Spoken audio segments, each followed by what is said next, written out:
ABŞ İranla ədalətli razılaşmaya hazır deyil. İranın Xarici İşlər Naziri Abbas Əraqçı bunu Russia Today-ə verdiyi müsahibədə bildirib. Bu kontekstdə o, Vaşinqtonun həddindən artıq tələblərini və Qərbin İranın ideyalarını rədd etməsini misal gətirib. Hər şey onların danışıqların diktələrdən fərqli olduğunu başa düşüb düşməmələrindən asılıdır. Danışıqlar yolu ilə əldə edilən ədalətli və balanslı bir razılaşmaya hazırıq. Amma diktələri qəbul etməyə hazır deyilik. Yaxşı ideyalar təklif etdik. Amma hamısı rədd edildi.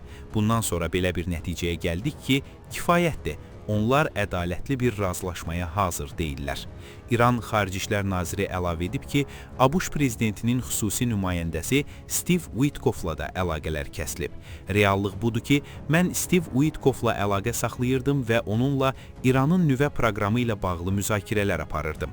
Amma bir neçə ay əvvəl bu əlaqələri bitirmək qərarına gəldik. 5 raund danışıqlarımız oldu və hətta 6-cı raundu 15 iyuna təyin etdik.